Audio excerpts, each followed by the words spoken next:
আসসালামু আলাইকুম এভরিওয়ান। আজকে আপনাদের জন্য এই ম্যাথের সলিউশন নিয়ে আসলাম। আপনাদের জন্য প্রতিদিন এভাবে আমাদের বিভিন্ন ম্যাথের সলিউশন আসবে। কাইন্ডলি আমাদের চ্যানেলটিকে সাবস্ক্রাইব করে দিবেন। চলুন আমরা সমাধান করি। এখানে কি বলেছে, একটি বৃত্তের ক্ষেত্রফল ও একটি বর্গের ক্ষেত্রফল হচ্ছে সমান। তো আমাদের একটি বৃত্ত এবং একটি বর্গ আমরা এঁকে ফেলি।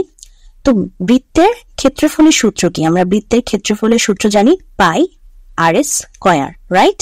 আচ্ছা, আবার বর্গের ক্ষেত্রফলের সূত্র কি?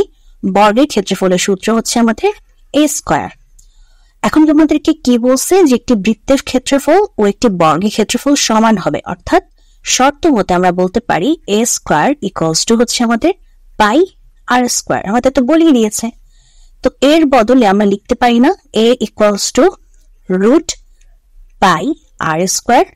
যেহেতু স্কয়ার রুট আছে ওটা কাটা যাবে, তো আর থাকবে আর আমাদের রুট পাই হয়ে যাবে। অর্থাৎ এর মান পেয়ে গেলাম আমরা আর রুট পাই। ওকে, এরপর আমাদের কি বলছে যে তাদের পরিসীমার অনুপাত কত, অর্থাৎ বৃত্তের এবং আমাদের বর্গের পরিসীমার অনুপাত।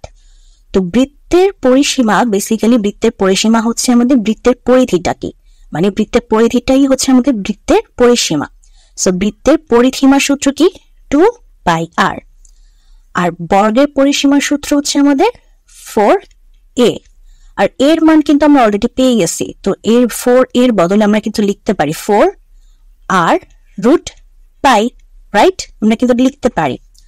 তো এখন আমাদের কি বলছে যে তাদের পরিসীমার অনুপাত। তো তাদের পরিসীমা মানে হচ্ছে আমাদের বৃত্তের, এই যে বৃত্তের পরিধি, বৃত্তের পরিসীমা ভাগ হচ্ছে আমাদের বর্গের পরিসীমা।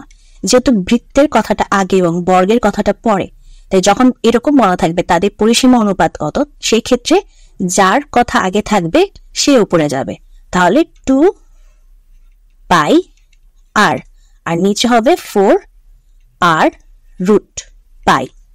এখন যদি আমরা কাটাকাটি করি, আর কাটা যায়, আর 2 4 কাটা যায়। এখানে উপরে থাকে আমাদের হচ্ছে পাই, উপরে থাকে কত? উপরে শুরু থাকে আমাদের পাই, আর নিচে থাকে হচ্ছে আমাদের এই যেখানে কেটে কিন্তু 2 আছে। সো 2 রুট পাই। সো আমাদের অ্যান্সার কি হবে? পাই অনুপাত 2 রুট পাই। সো এটাই হচ্ছে আমাদের অ্যান্সার। সো আজকের সমাধানটা এখানে শেষ হচ্ছে। যদি ভিডিওটি ভালো লাগে অবশ্যই ভিডিওতে লাইক দিবেন এবং চ্যানেলটাকে অবশ্যই সাবস্ক্রাইব করবেন।